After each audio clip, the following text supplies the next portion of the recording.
Hello and welcome to the Knock On KCLR and Scoreline.ie's weekly rugby podcast. We're joined by Tom Crotty from Carlow Rugby Club and James Blanchfield from Kilkenny today. Lads, how's it going? Not too bad, Stephen. Good, Steve. Thank you very much. Yeah, well, the old criticism continued of Munster after last weekend's match and after the podcast anyway. But there are lots to talk about. They've made a few signings this week. Simon Zebo's red card was turned over and that as well. We'll chat about all that. We'll preview Leinster, Montpellier as well, Dan Leavy's injury. And a couple of other bits and pieces, but we want to talk about your own clubs first. Games obviously called off last weekend just before we came on the podcast, but thankfully it's all systems go so far anyway for the weekend, starting with you on Saturday, James, against Monkstown. Monkstown up, big, massive game for us. They gave us a lesson the last day up there in Monkstown. We got the first score of the game up there. Pretty much from there, they just excelled, they took off. I think Monkstown will be fancying themselves to win the league.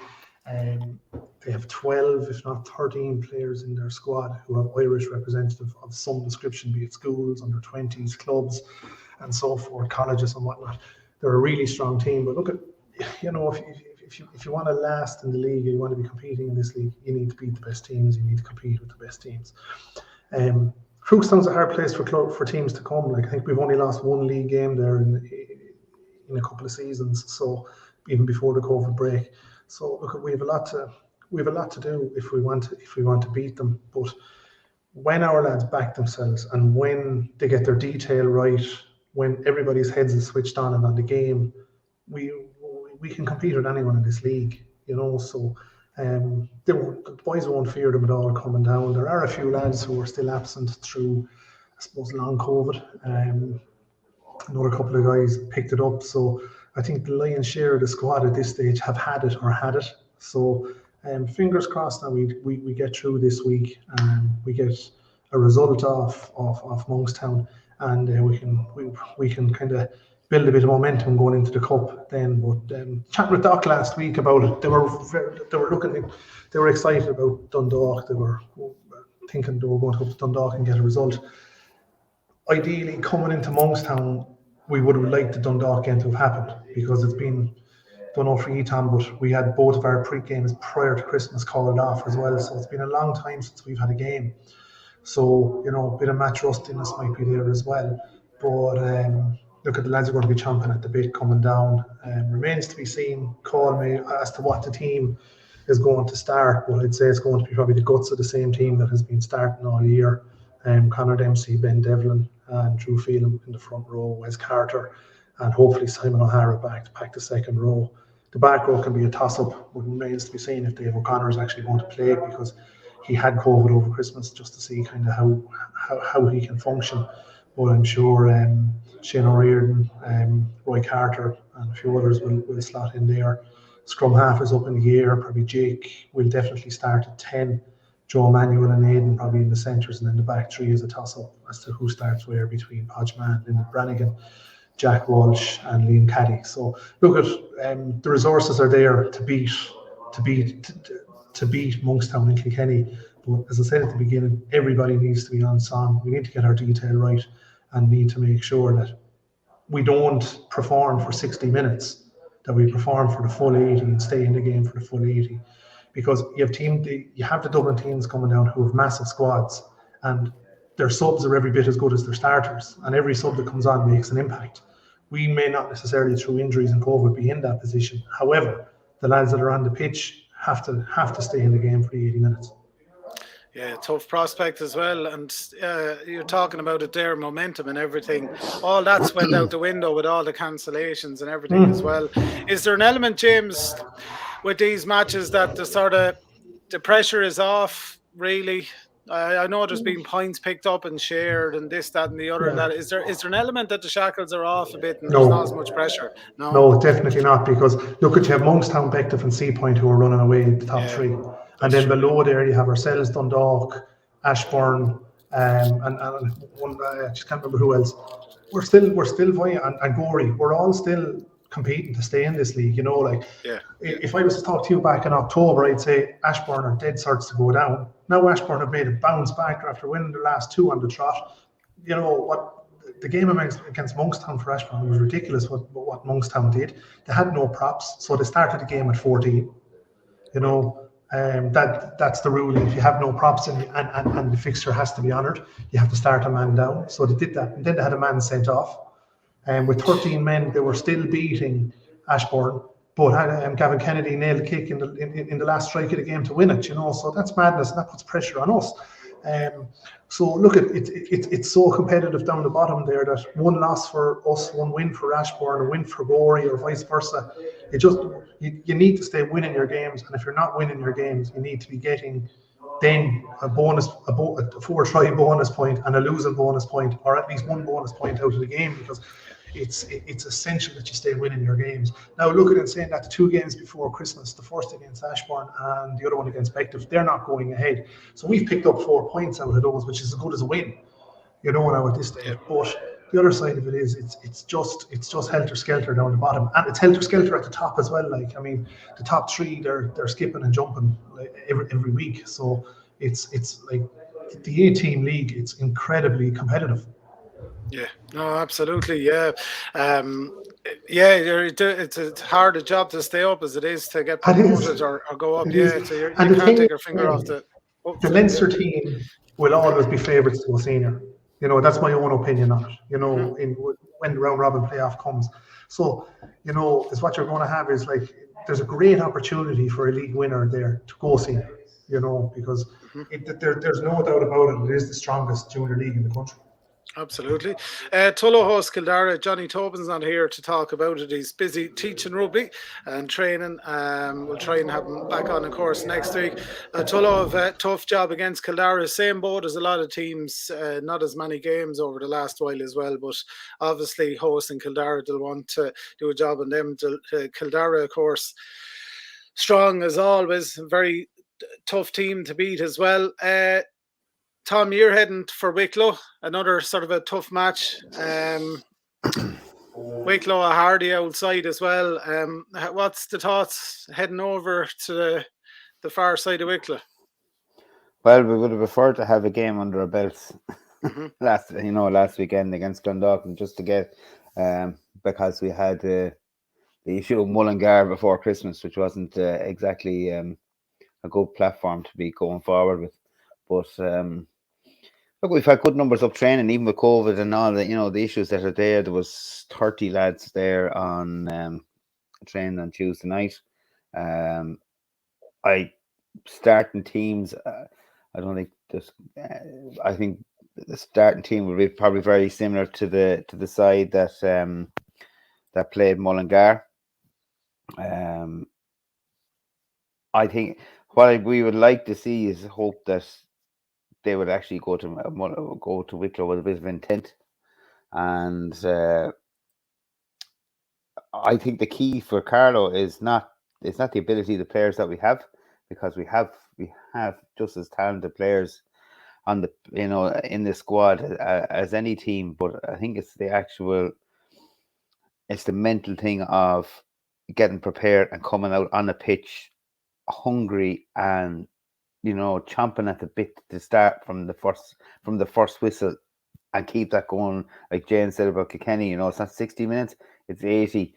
Like we have a bench there, the solid bench that people can come on and take that step further, and to add a bit of oomph into the pack, give a bit of energy back into the pack. There's backs there, it's not as if our bench is equally as good as the players that are on the pitch at the starting, but it's for, look, my opinion would be that Carlow really needs to get their mental focus better, and that they are actually going to be aggressive in their hunt. In their defense has to be far more aggressive. They're hunting when when kick chase, using the ball better, starting, if it's windy, I don't know what the weather's going to be like, but kicking to the corners, making sure that that our exits are clinical. There's we have to not be stuck in our 22. I mean, we know what Wicklow have. They have a really, really good 10, really, really good. You know, they're 10, 12, 13 are really good. So how do you stop that? You have to cut it. You have to cut them out. You have to stop that. Stop that movement there and then, and that comes from back rows coming up, scrum half coming up in defence, hitting them hard, putting them under pressure, and the same way that I mean Mullingar did to us, and we allowed it to happen. But I'd like to see like I said it in the podcast after Mullingar, you know, there was a hurt in the lads' eyes. There was, you know, and I wasn't just here. There was actually hurt. You could see their faces. They really were hurt, and that's something they need to channel in a right and positive way onto the field. And if they can do that, you have to cut down the likes of Wicklow, because if you allow them play, they're a very, very good side. Really, really good side. You're playing them at home. They know the pitch inside out. They're not top of they're top of the table for a reason. You know, they're grinding out wins. Like they ground out a win against Tullow. That's a tough at any stage. They've ground got the drop goal to beat us in the last minute of the game. You know, they're a team that believe they can win. So I mean, we have to go out and prevent that from happening. And the only way that is when they come out of the dressing room onto the pitch that they're 110% focused and determined to keep that going from the first whistle to the final whistle and try and drag out that win. Like, we have to win. Yeah, absolutely. You know, it's a game. It's a game we have to win. And as a club, look, we're developing. We're quite happy with the way things are moving at the moment. As I said, we had 30 training. Our seconds, huge game for them. They're unbeaten so far. They really can't afford to lose either. They need a couple of more wins, you know, to secure that seconds league if they can, which they should do. I mean, they're a very, very good side, but again, they'll have to come out, you know, get rid of the Christmas cobwebs and focus in on the job at hand and go out there and win. You know, we need 2 wins up there. You know, winning a seconds league, Tom, is great. Like, I mean, I remember we won a seconds league in 2012, and then we went on the following year to win Division 2A. You know, so winning a seconds league shouldn't be underestimated for what can follow. Yeah, I think it's a huge thing. It's a huge thing for young developing players that are coming through. You know, we've a very good low half on the seconds, Alan Owens. You know, plenty potential for the future, but just lacks confidence. You know, in his own ability, he has the talent, but he's one now that is young, needs confidence, and he's growing each game. You know, every game you watch him play, he's growing in his own confidence. I mean, I'd like to see him, please God, by the end of the season, that he'd be on the bench for the first, you know. But if they won a seconds, can imagine the way that that boost that those young players would have and get them back for next year. And, you know, I'm believing that, you know, they're after getting silverware. It's a long time since we got, you know, it's a while. I think the last trophy we won was a seconds trophy. So, like, silverware. Absolutely. Whether they're plates, shields, cups, saucers, it doesn't matter. Like, it'd be a great one for Tom Bulger to win. What? It'd be a great one for Tom Bulger. Well, you know, we all laugh at Tom, you know, kind of still banging everything. Like, he's an amazing character to be playing. Every club needs a Tom Bulger that is there when you need him, and every club needs him. You have Tommy DeWare out in Tullow. We have a few lads ourselves, you know, but everyone needs a Tom Bulger. Like, I mean that sincerity. I couldn't know, absolutely, and I couldn't believe this year. You know, it was the start, kind of just into the start of the season, and we were having lads up, and next minute I was just walking down from the top pitch and up arrives the van.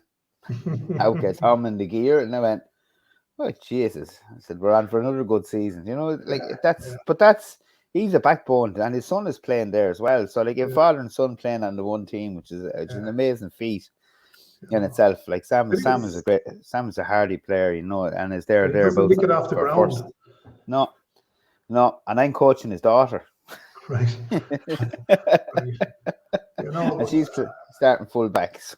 Like, I mean, I used to love and hate playing against them, you know, because you always knew there was going to be a bit of crack in the game when Tom was involved, you know, because he's an on-the-edge player and he's a great man to wind you up. And he does wind, he used to wind me up no end. But, like, you know, you'd walk off the pitch, they'd throw a dirty hour look at you and then you'd have a giggle, you know. And, you know, and by the time you get to the dressing room, you're best friends again, you know. Well, Tom is the best man for taking out, and no matter what position goes down, Tom, I'll go in there. You know, he starts off a full back and he could go from, depending on injuries and substitutions, he could go anywhere from the full back. You could turn around for a minute, turn back, and he could be the scrum half for the next part of the game, or he's taking a kick. So would it be great to see a fella like him win a league? You know, to actually. I'd love to see. It'd actually be lovely. It really would be nice for some, you know. And as I say, for the likes of Tom, who's a backbone of the club, but I mean, you need play. Every club needs those players, absolutely. And for them and the young fellas, it'd be great. But as I said, game in hand Sunday, it's up to them. Hope they're listening to this. If they are listening to this, lads, it's up to you to wind yourselves up for this one. Big game. Absolutely. We'll move on to provincial stuff now. And just before that, it was announced today the annual Ireland-England game that they play around the Six Nations. The Legends game, yeah. The Legends game is going to be a tribute to Gary Halpin this year, of course. Yeah. Gary used to play in that, and a lot of his friends, of course, playing it still, the Shane Byrnes of the world and all that sort of stuff. So that's nice that it's going ahead. It's fixed for March. And obviously it'd be great for all the lads to get together, because they never really got a chance to, I think, socialise around Gary's funeral and everything because of COVID restrictions and everything else. So it'll be a nice chance for the lads to meet up again and all that, ex-teammates and so on. So that was announced today, which is nice. It's hard to believe he's not even a year dead, like, you know. Isn't it crazy? You know, it seems like much longer. And, you know, even as a club in Kilkenny, like we have one or two things that we have in mind to do for Gary, you know, and for his family and so on, because, you know, the Halpin family have been synonymous with Kilkenny rugby for decades. Since his dad came down to live in Kilkenny to work in the brewery, but even his family, like, you know, I'd say it'd be great for the family as well to get all his friends together finally, you know. So always a bit of crack as well. And you know, if it's played in the spirit of Gary, it'll be great crack. Yeah, absolutely. That was good old crack. Lads, we're going to talk about Leinster and Munster. We'll start with Leinster, of course, the home province, so to speak. Leinster Montpellier this weekend, Champions Cup. Leinster haven't played a match since they played Bath in the Aviva Stadium. That's a long time ago. Andrew Porter was interviewed this week as part of the press build-up, and he said in it now, he says it's about a month since we played, and I'm like, I think it's longer than that, lad. Which I don't know where his head is and everything. Was a lot longer than a month since Leinster had a match. But in the interview, as I was saying to Tom off air there before we came on, he seems quite positive as a player at B, but he's genuinely in an interview fairly fairly honest, and he's not one of these people that sort of give these stereotypical answers in media interviews as well. He says it's given him a great opportunity to do a lot of work on detailed stuff that they were weak at, I suppose, in the early parts of the season. But he says the stuff that they got wrong last season as well, he says it's been great that they were able to put the concentration into that and not have to weekly building up for games. Now, of course, they want to play games, but he says it's a unique opportunity that presented itself to them to work on all this stuff that normally you wouldn't, you know yourself, with a pre-season program, and then you're rolling from game to game to game. Lads are gone, they're in international camp and all that sort of stuff. So I don't know what to expect for the weekend. You know, will Leinster, will it be dangerous? Yeah. You know, but just to touch what you were saying, it's nearly given them a pre-season in season. Yeah. If you know what I'm saying, they've had that opportunity to go away and work on the fixes and details that they need to work on, and they can implement them. Albeit the issues that comes with that is they're going to be really match rusty.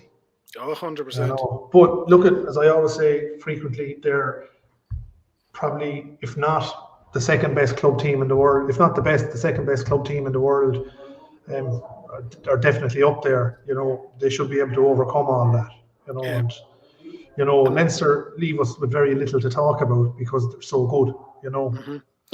And Montpellier a bit rusty as well coming in because they had to cancel their match in the top 14 last week as well. So they'll be a bit COVID rusty, so to speak, and everything else. All the criticism as well. Leinster, I think, are going to They haven't decided what they're doing yet, I don't think, but there's a chance that they might appeal again if they can, if they've got a platform to do it, the awarding of that match to Montpellier. And as we heard in the news during the week, the EPRC were declaring all the other matches as draws except Leinster's. So it's all a bit cracked. Yeah, it's madness. Yeah, I think Leinster will win on Sunday, and I think they'll probably get a bonus point. I'd be that confident. And it's not. I think there will be a game rusty, but I think I was saying to Stephen earlier that, like, I reckon it'd be like if we have 30 lads there and we didn't get a chance over Christmas, but if you had 30 lads fit and healthy and they all turned up and you hadn't a game for a week or two, you'd hop off. Your first and seconds would have a game, and we've all bounce done that, off each other. You'd bounce off each other, and so you can imagine that every young fella there wants to make the Leinster first team, or the starting team for the Heineken Cup. So I'd say every player there was hopping off each other in training and trying to prove a point. And I'm sure they've had closed doors in-house games during that period of time. And I would say there's not a stone unturned if you're like. I'd say the Leinster management won't leave a stone unturned as to the detail that they've gone through. Like Stuart Lancaster is a man for detail, and I would say that they have honestly gone through everything: their lineouts, their scrums, their attack play, what weaknesses they've had, and probably had more videos of every game they've had. As they say, like it is a huge opportunity for them to be able to do all that. Yeah, so I hope I'm not eating my words, but I don't think I will eat my words. I think Leinster. I think Leinster at home. Too strong for Montpellier. I don't think Montpellier will travel as well. They don't seem to. French don't really travel. So the other side of it, the other side that I've been thinking about is bigger, like leading into the Six Nations. Like you're going to so many of those Irish players coming in off the back of a big break, getting a block of games with Leinster, and then going into Irish camp for the Six Nations. You know, the battery should be fairly well charged there. Due to the lack of games, but it should be sharp enough as well because of the block of games that they're going to have coming in with the provinces. Yeah, well, they really need that. They really need this game because, like, if 75% of the Irish squad is Leinster, it's not particularly good that they haven't played games in 11 weeks or whatever length of time it is. That's the flip side of it, isn't it? You know, so a lot you of have knocks, all the breaks in the world. Yeah, and a lot of knocks that were picked up as well will be all healed now as well. So, you know, there's very little on the Leinster injury update list as well. I think there was a couple there, and one actually to talk about now is Dan Leavy's out again. 2 months, I reckon, this time. It's just a terrible list of injuries that's plagued them over the last couple of years. It's like Joey Carberry, another one of those players that's just so unfortunate. They're just never going to. I don't know if they'll ever get right. Yeah, it's like he is the hard nut. Like when I talk of dogs in the modern game of rugby, he to me is what it's about. Like, you know, I feel so sorry for him. But look, what is he out for 2 months? It probably puts him out of contention for any games in the Six Nations as well, which is no doubt in my eyes is Ireland's loss, because he's going to be, you know, you need all of the back row players you can get for the Six Nations, because there's inevitably going to be injuries. And now that the other side is it's going to open the gap up for somebody else like Gavin Coombs or somebody like that. So that's the flip side of it, James. Absolutely. And Gavin has been flying at the course and becoming almost a leader down in Munster as well. He has, but he got put into touch by a centre the other day, so that'll be the ego brought down a little bit. I've seen that, speaking of which, Munster made a couple of signings. We'll talk about the Ulster match in a second, but RG Snyman has signed on again. We were debating about it in our WhatsApp group as well, about Stephen Archer and a couple of other players, whether will they be kept, will they not. But Stephen Archer has signed a 1-year deal. I think RG Snyman's is 2 or 3. 2 years. Yeah, Roman Salanoa, Liam O'Connor, hooker Scott Buckley have all put pen to paper on deals as well. That's a good bit of business now for RG Snyman. I think Snyman, in fairness to say, you know, that he is kind of an honourable kind of gentleman, and the fact that he was so well looked after by a club, you know, and he has always said that Munster have been extremely good to him, and you know, and they have. A lot of clubs might have released him, or, you know, because he hasn't performed, whatever, he hasn't been out. But I mean, they stuck by him the whole time, so he's probably given that little bit back He must enjoy it too. I mean, James, look, He must. look. If you weren't happy, you'd leave. Plain and simple. If you're not and happy, he'd have you leave. offers too, so he would. Yeah, I'd say he had a bag of offers. Apparently he had an offer from Bath. He had an offer to go back to Japan. People are saying, look, you can never believe everything outright what you see on Twitter. But that's what I'd see on Twitter. But then again, like, I mean, at the end, like, he's going to play competitive rugby too. But he is damaged goods. He is kind of damaged goods as well. His head. I mean, if you're the Bath or you're whatever team and you're looking at who you're going to sign and you're looking at their injury list and what their injuries have been, how much game time they've had. I mean, I'd say RG Snyman's value has kind of plummeted. He's done the same injury. No, not on the same leg. Same leg. It's a re-rupture. It's a re-rupture. Yeah. So that's dodgy in itself. I think it's a great bit of business. And look, for Alan Quinlan's tweet last night, like Quinny, I put a lot of weight on what Quinny says and some things and other things I don't listen to. But he said, having played only 80 minutes in Munster for rugby for Munster, RG Snyman yesterday became a Munster legend. By sticking around. I think fair play to him. One of the lads here, one of the lads that actually plays with us, works with us, or plays with us, is one of his best mates in South Africa. Louis Venter plays with us in Kilkenny, so they know each other fairly well. So he was one of the first people I texted yesterday to say, did you see Snyman staying on at Munster? And he can text back with a thumbs up. Delighted to have a friend from home still in Ireland. But I think it's great. But one of the things that kind of stood out for me from the Munster signings, and it's brilliant to see that all of the players that are staying on, is there's still no extension for Keith Earls. And having read his book and kind of language he uses in his book and whatnot, I wouldn't be surprised if Earls packed it in at the end of the season. Yeah, it's looking like that, James. I see what you mean, between the lines stuff. And I wouldn't mind, it's the one area where probably Munster are probably the weakest. Like looking at the game against Ulster, I know it wasn't particularly wonderful rugby, but if you looked at the likes of, like, John Hognan had a great game, Gavin Coombs had a good game, Thomas O'Hearn had a good game. I thought Casey was poor starting off, but grew into the game. I don't know. I think he's a long way to go. I kind of felt sorry for Sean French. He didn't really do a whole lot as coming on, and he kind of got replaced early. But if you were kind of going through, like, just looking at the stats that were up, like, Munster carried the ball 148 times compared to Ulster's 93. They had 9 missed tackles against Ulster's 18 missed tackles. They still had 10 penalties. But they still had 48% of the territory and 56% of the possession in a game, with the majority of the game being 14 men. Yeah. So, and when you look in the first half, looking at the game, you thought it was inevitable that Munster were going to lose. I did anyway. I really thought coming into the end of the game, and I mean, I'd be very pissed off at the whole kind of just watching the way they play, and it's not just from being Munster. We kind of, as we always say, the reason we talk about them is Leinster haven't got a whole lot for us to kind of. We haven't seen them play, so Munster have been the kind of the ones we've kind of been looking at, because they're the second biggest. Like, we need that province. You need that province. You need that Leinster Munster banging off each other to get our Irish team, to keep our Irish team and the youth kids coming through, and the game to be exciting. The kids want to play it. But I thought they developed more at the end, and I thought what Stringer kind of said at the end. But at the end of the game, it was the players that took control of the game. It wasn't necessarily a game plan.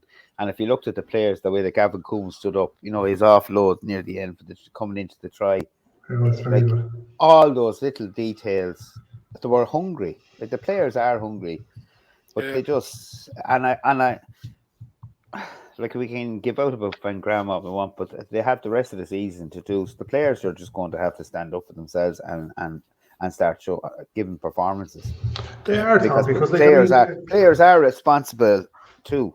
Yeah, and coach can only do so much. When the players hit the field, it's on them, and ultimately the coach is sitting up on the stand. And in a way, I feel sorry for Van Gran, and in a way, I can't wait to see the back of him. But it's Munster need to perform, and they can't stay. Well, they can, but stay playing ugly the way they have been. But if you just go back to that game against Connacht, that was, to quote, what was it, Joe Brelli or Pat Spillane, that was puke rugby, And the other night wasn't much better, But, losing Zebo early on to a red card that should have been given to another lad by all accounts. But I don't know. I really hope, as you said, like the player-led performance continues, and that Munster can continue on to finish this season with something. Because back to what I said earlier on, if Keith Ayres does retire at the end of the season, he needs to leave Munster and he needs to retire with a medal in his arse pocket, because he's my favourite rugby player, period, of all of the current rugby players that are out there. I think he's a chap that offers everything so much in everything he does. He does it so well. You'd just love to see him, if he does sign off with a medal in his arse pocket. But the players in Munster have to step up, because it's if for too long chopping and changing of coaching fingers have been pointed at it. Well, it'll be interesting on Friday night if Jack Crowley's starting again. Now I know Jack he was under serious pressure at the start of that game, and he had a lot of errors. Yeah. He wasn't. He wasn't great, lads. No, he wasn't great. But you could see, that he has something. Yeah. And given the second chance, and maybe with Murray this time leading it and having that bit more experience coming into, especially Heineken Cup Cup rugby is a totally different battle than league rugby, and we all know that. It'd be interesting to see. That's where the player-led thing will come in, Tom, as well. Has to be player-led this weekend. If Van Grand's influence has dipped, and like what Peter Stringer touched on it as well, if Munster grab the rest of their games by the balls themselves and get, that old Munster, I don't know, it's like an instinct that they have comes back into it again. Like the chip on the shoulder, as I call it. Exactly. You'll get some cracking matches, but just to touch, like Mike Haley was class last weekend. Mike, he was brilliant. He was working his arse off. I think it's a big comment, but I'd love to see himself play himself into an Irish Six Nations squad. Maybe he might make a matchday squad, but his performances at the moment for Munster merited in my eyes. He's not a Hugo Keenan, but to me, it'd be Healy could feel very aggrieved if Zebo was in a Six Nations squad and he wasn't. But I don't think Zebo will be. He's not played rugby. But if Zebo was to be in it and Healy wasn't, Healy could be very, very aggrieved. Yeah, I'd love to see Haley in for the likes of an Italian match. I think he's a workhorse. He's probably one of the few players that gives 100% week in, week out and does very little wrong. And you can see he does burst. He's afraid, but he does burst his balls from start to finish every game. No matter looking at the back line again, it's not a great back. I don't if Andrew Conway, Graham one wing, Chris Farrell. I'm starting to not rate Chris Farrell, because I think every time he gets the ball, and now last week, I'm presuming he is he's at, he must be playing 13. Last week he did not give. I don't think he gave one offload. I'd love to know how many passes he actually gives in a game, because I didn't see him pass. And should have been sent off against unless they switched off. Yeah. Then Rory Scannell is just Rory Scannell. They're very similar, aren't they? In fairness, Rory Scannell loves to bash up as well. They're URC players, as I said, and that's with the greatest respect. You know what I mean? There's a standard. Stop! Yeah, brilliant. We can go to the club and watch our home club on Saturday, and then we can sit down and we can watch Champions Cup tomorrow night and again on Sunday and all weekend. It's going to be great. I'm actually looking forward to the Connacht match. I hope Connacht can go out now. I'm raging at your man. What you call him? Mac Hansen. I'm raging. He's not available through injury, because I think he's a fantastic player. I love watching him play when he's on form, and I think Connacht are just. They're just going to go to Leicester and throw everything with the kitchen sink at it, and what you're going to get. That's exactly what you want to see. There's no issue there. Leicester are going well, although they had their first loss of the season last week, didn't they, against Wasps? Oh yeah. I think they got a bit of a kick in the teeth there, all right, with that one. It is, yeah. Ellis Genge could have been red carded. Yeah. A good game though. He'll be a bit angry this week. Yeah. See how they and go. then Ulster, I'm not. Sure. I'm not It's going to be so with all It's the on, rugby sure, that's I'll watch happening, it. with all the rugby that's happening this weekend now, there could be a few men in the doghouse now this weekend. They might disappear to the television room and out to the rugby club for the whole weekend and not be seen at home. Absolutely. You're all right with your Saturday game, you see, because you can sit back and chill out on Sunday. That's it. Whereas we're going to have two eyes on the pitch and one eye then on the. I might drive up and take a look, Tom. On the mobile, you know. I always find Wicklow a tough drive, but anyway. It is fair old drive, all right. I'm lucky with the rugby anyway that the wife is nearly a bigger fan of it than I am. So whether I like it or not, it'll be on the telly. Just back to club rugby, just to mention the 5 girls of Kilkenny who were up at the Leinster squad screening there last night. Lecky Hoban, Saoirse Barkley Keogh, your own Kiva Owens, Tom, Rosie Miller, and Emer Kelly were all up in Donnybrook last night. So 4 Kilkenny and 1 Carlow. Hey, that's it. No, Kiva's a lovely girl too, and she deserves it. And she gets, she's a fine player.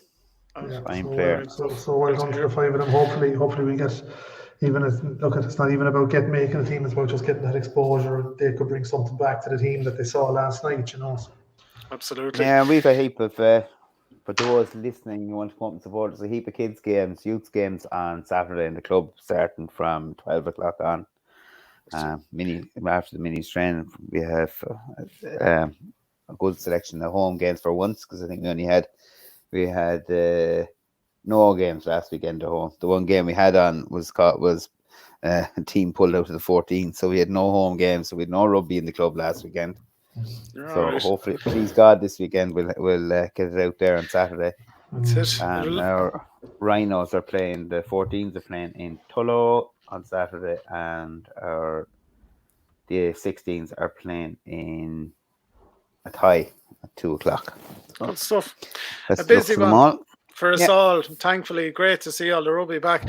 We'll finish up the old podcast there now, lads. Thanks a million again to James Blanchfield from Kilkenny and Tom Crotty from Carlow Rugby Clubs. Johnny Tobin will try and get him back on next week. Lots of rugby to look forward to, lads. Making our groove in the couch for the weekend, or on a bar stool somewhere permitting. We'll see what happens. Thanks, lads, for talking to us. You're welcome. Thanks, Stephen. Take care. Thanks, see you, Tom. See you next week, folks.